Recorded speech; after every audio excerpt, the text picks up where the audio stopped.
The NFL season is much more past the quarter point. In fact, it's crunch time, and the Buffalo Bills are looking at trying to clinch yet another division title. Aaron Quinn joins us, co-host of Cover One Buffalo podcast, to talk about that this evening. Aaron, thanks very much for being with us. Hey, I said looking to clinch another division title. Just shows you, Aaron, how far this franchise has come, looking for a fifth straight title. And even if they get upset and don't win on Sunday night, we know they're winning the division. This franchise come a long way, boy.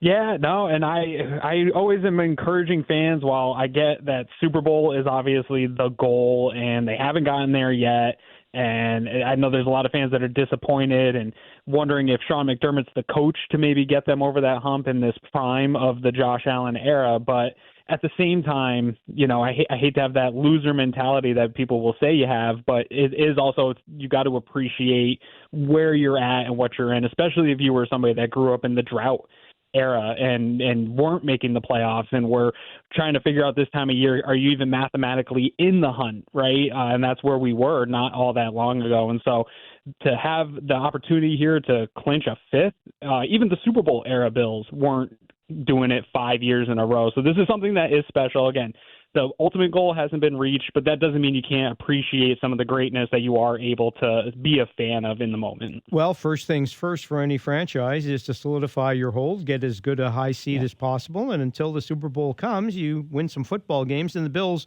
have won 6 straight games. Did the bye come at a good time? Like most teams this deep into the season, the team's a bit banged up, but on the other hand, when you're on a 6-game win streak, sometimes you'd rather be playing, I guess.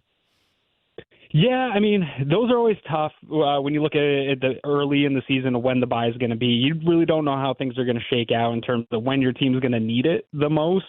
I think it's probably been about as good as a point as it could be. Yeah, they are on a winning streak, but they do need to get a little bit healthy here, right? You had Keon Coleman go out with an injury. Dalton Kincaid, who is not going to be available for this game the Bills announced today, still recovering from an injury. Matt Milano looks like he's trending on his way back. I don't know how impactful he'll be right away, but really great to have him come back into the fold here. Really good player for the Bills. And a couple other guys. Spencer Brown was out against the Chiefs. I think he gave him an extra week to get back. And Josh Allen, for the first time, even though his play hasn't been impacted by injury, for the first time since week 1, he is off the injury report and freshly engaged, if you didn't see over the bye week here. And so I do think it was at a good time. And Sean McDermott has a great record. He's undefeated coming out of byes.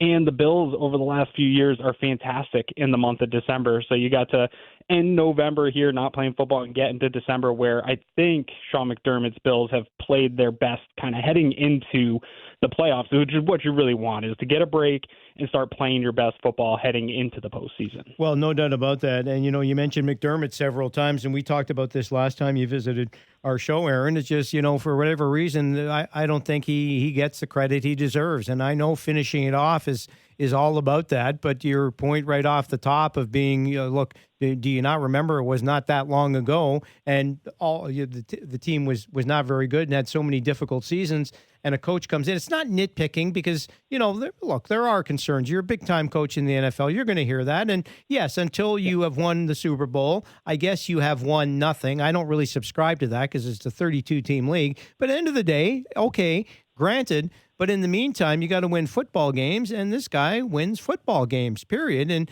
as we've seen, especially with the Chicago Bears on the weekend, not all coaches win a lot of football games and are as good as Sean McDermott. Yeah, and I actually think that's a great point to bring up the Chicago Bears, because what they're experiencing right now is something that the Bills experienced really for 18 years of my life as a Bills fan, which was not being able to, one, line up your GM and head coach in a shared vision of what the organization should look like, and then going out and getting a quarterback that you all are all in on to then kind of build around that shared vision. And that's what the Bills were able to do when they brought in Brandon Beane and Sean McDermott. They caught a lot of flack for trading with Kansas City and allowing Kansas City to get Mahomes. But Brandon Beane wasn't installed yet. You can't really draft a quarterback for another GM, right? And that's what a lot of these franchises do. The Bills waited. They were patient. They got their guy. They built around that guy. And again, yes, they haven't gotten to the promised land, but this is an organization that outside of the Kansas City Chiefs is one of the best in the NFL over the span that they've been here. I think a lot of his, for lack of a better word, haters of Sean McDermott will say, oh, he's a Marty Schottenheimer or he's a Marvin Lewis. I don't think those are great comps. Those guys didn't have, Sean McDermott has some playoff wins under his belt. Marvin Lewis didn't do that. He's got a better playoff win percentage than Marty Schottenheimer did. I think he's probably closer to a Harbaugh or a Tomlin, but without that Super Bowl. And it's hard because you're going up against what is right now a mini dynasty in the Kansas City Chiefs. But even during that Patriots run, where they had a dynasty for 20 years, Steelers still got championship. Peyton Manning and the Colts still got one. But it took those teams some time to get over that hump. So hopefully the Bills are able to do it. I do believe still that Sean McDermott is a good enough leader in the organization. The culture under him is good enough to do that.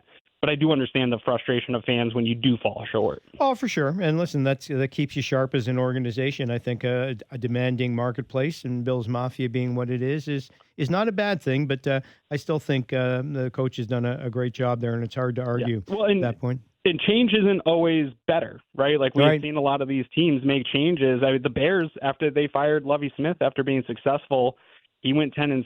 They fired him. They haven't been good since, So the change for the sake of change isn't always a good thing. 100% right there. Aaron Quinn with us, co-host of Cover One Buffalo podcast. I'm Roger Lajoie. Bills and San Francisco get going after the Bills bye week Sunday night in Buffalo. Aaron, I got to ask about the weather in Buffalo. What are they expecting for Sunday night? Yeah, so I live north of the stadium, and obviously weather here is a little bit different than they get down to the stadium. But it could be, they're saying, anywhere between 3-4 feet over the next couple of days. So I don't think it's going to be one of these events that would put the game in jeopardy. Obviously, they're not even talking about that. But I do think if you're heading to the game, you might want to make sure your car's full of gas and you got some food and you might want to bring a shovel. I do think they're probably going to need people help and shovel out. It doesn't sound like by game time it's going to be too big of an impact on the game itself, but it's going to be cold. We're in a bit of a weird, I think you guys up in Ontario are getting the same Arctic blast here that we're getting, where the temperature is dropping.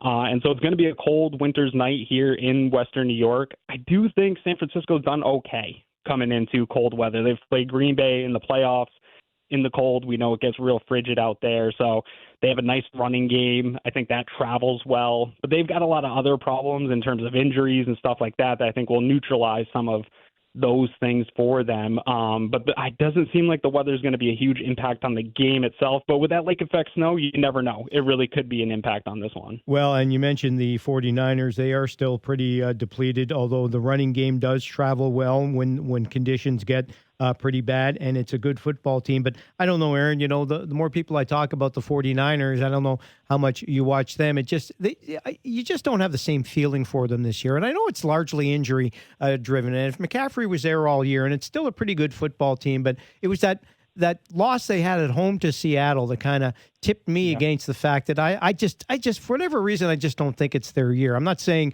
it's a foregone conclusion the Bills win, but I'd be very surprised if San Francisco can go in there under those conditions and what the Bills are trying to do, clinch a division and beat them on Sunday night. But we'll see, I guess. Yeah, and what's funny is I think a lot of people are writing up. They are having a really bad year with the injury bug here. And for this game alone, Nick Bosa's out, Trent Williams is out, Greenlaw's still out. Their cornerback Lenore, who just signed a big contract, he's out. Their left guard's out. And a defensive tackle, Jordan Elliott. Brock Purdy is questionable with a bunch of other guys. So the injury bug's certainly an impact on the product that we're seeing out of San Francisco. And a lot of people are saying, well, look how many games they've played. They're always going deep into the playoffs. They're making all these playoff runs. Well, I will say, going back to the success that the Bills have had here since 2020, they've played the same exact amount of games as the San Francisco 49ers when we're talking about successful teams making deep runs into the postseason. This is just a bit of bad luck. And this is the thing, knock on wood, that we hope doesn't face the Bills in this Josh Allen era where they are Super Bowl contenders or deep playoff run contenders, because I do think, preseason favorites, San Francisco was supposed to kind of run away with this division and be one of those Super Bowl contenders. Again, this year, you're not seeing it. And we talked to a guy on our show this week. It's frustrating because Brock Purdy's coming up for a contract, and I think Kyle Shanahan, everyone thinks he's a good coach, but he's also in that Sean McDermott vein of not being able to get them over the hump yet. And so Probably a lot of frustration in that fan base. This game feels, I hate to use the phrase must win, but where they're about a game back in that division, doesn't seem like anyone wants to win that division. Feels like they've got to get a win here so that they still have a chance of making the playoffs, even as injured and bad as the season has been.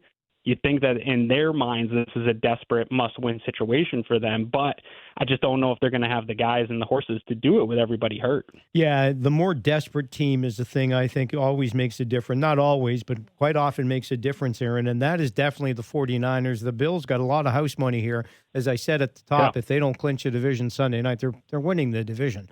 There's no doubt about it. They've got such a huge lead, but we shall see what the 49ers bring in. But again, those conditions will be tough. So, and again, I mentioned earlier in our talk, 6-game win streak, and it included that big win against Kansas City. And there's the Chiefs' unbeaten season going down.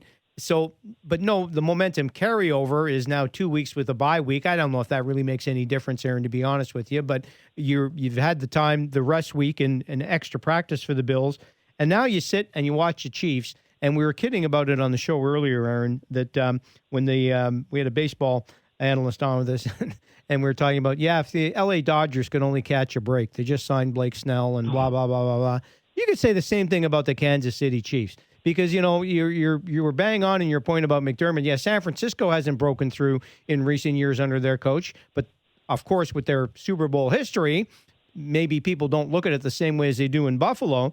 I think it's the same kind of thing. You look at the Kansas City Chiefs, and they're a great team, but man, they had a walk-off blocked field goal win. They had that ridiculous win today where the Chargers fumble the ball, the center snaps it too quickly. It seems the Chiefs get a lot of those breaks, and the Bills' major problem, Aaron, as we all know, is not lack of playoff success. It's lack of playoff success in Kansas City. And that's what we're staring at again if the standings stay that way. So I'm sure Bills fans were not happy with that result today. Yeah, no, obviously we were all cheering for the Raiders and found out that being a Raiders fan could be very tough and maybe not as fun as always being a Bills fan. And it honestly, Raj, it feels like I was watching the Patriots during their dynasty all over again. Not to take anything away from the greatness. Obviously, Brady was great. Belichick was great. They had great teams. But luck played a big part in a lot of their success as well. And I think it's part of sports. And I don't know, you can't quantify it. We don't have advanced analytics that can tell you which teams are going to get it and which aren't. But sometimes that ball is shaped weird and it bounces funny and you need it to go your way every once in a while to get a win. And the Chiefs seem to get it a lot of the time. And I don't know that it's sustainable this year. I mean, in previous years, they've had probably better teams. Their defense really carried them a year ago. Previous years before that, those like 2020, 2021 years, that offense was just a juggernaut. Nobody could stop them. This year, it feels like, just 2 weeks ago, the Panthers were right there and had them on the ropes. And then the Raiders are not a very good football team right now, and they had them on the ropes here today. And so it doesn't feel like necessarily the luck will be sustainable. I don't know how many bounces of the ball they'll get. But we saw the Bills when they faced a good football team. The Bills were only ones to put up 30 on them and get them on a 2-point lead and beat the Chiefs. And so I do think once the playoffs hit, if they're not playing their best football, if they don't turn it on like everyone suspects they will, I do think that luck is going to run up.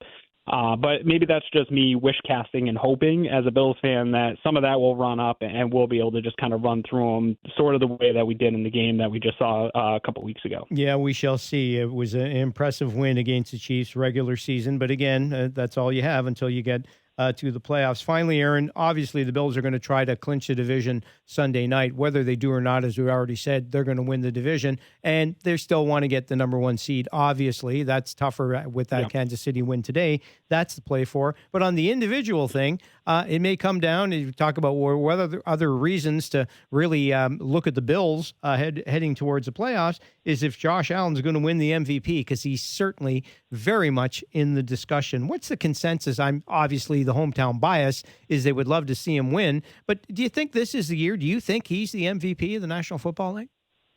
Yeah, I want to preface this with it's not the individual awards are not something I particularly care about. I want the team awards, right? The Super Bowl is obviously the biggest goal, but I do think this might not be Josh Allen's best statistical season that he's ever had in terms of the gaudy numbers that we've seen him put up, but he's playing clean football. And so I think he's kind of hung out there all year and maybe like the third spot or so. But I said it on our post-game show after that Kansas City Chiefs game. I do believe that the MVP is a bit of a narrative award. It's not always the best player. It doesn't always go to the best football player. It goes to the best quarterback or a quarterback that's made some of the more memorable things. And after his touchdown against Kansas City to win that game, to me, that was almost like those, they talk about Heisman moments, right, where a guy wins the Heisman in college football. Everybody was talking about that being the play of the year. I think it was the play of the year with everything between these two teams, that being kind of a, it wasn't a primetime game, but it was a national game. Those 4:00 games are almost primetime games. Everybody's eyes were on it. It had just as much eyes as like a Super Bowl almost. I think that should have catapulted him into and right now in the betting markets, he is number one. So unless somebody does something real crazy, even with the Chiefs' success in terms of record, Mahomes hasn't really carried the team or put him on his back a lot and had a crazy season. So he doesn't seem like he's the front runner. Lamar's had good success early in the year, but has kind of fallen off here since. So to me, with that play, the narrative that came with that play, it feels like Josh is going to be the front runner for that award here. And as long as the Bills continue to fight for the 1 seed, win the division here, or maybe this week or over the next couple of weeks. And who knows, if they pull some wins together here, they really could be in position to be the 1 seed. And I think if they are the 1 seed with the story about what this team was going to do going into the year after losing Diggs and losing everyone else, I think you got to give it to them. I agree with that, and we shall see. But yeah, you're right, Aaron. The MVP conversation is nice for the guy that wins it, but it's all about winning games, and the Bills could win their 5th consecutive AFC East title if they beat San Francisco in the Sunday Nighter in the NFL. Aaron Quinn's the co-host of Cover One Buffalo podcast, joining us, talk some Bills tonight. Thanks very much, Aaron. Enjoy the game. Stay warm out there. Thanks so much, Raj. Take care. Thank you. Aaron Quinn joining us, co-host of Cover One Buffalo podcast.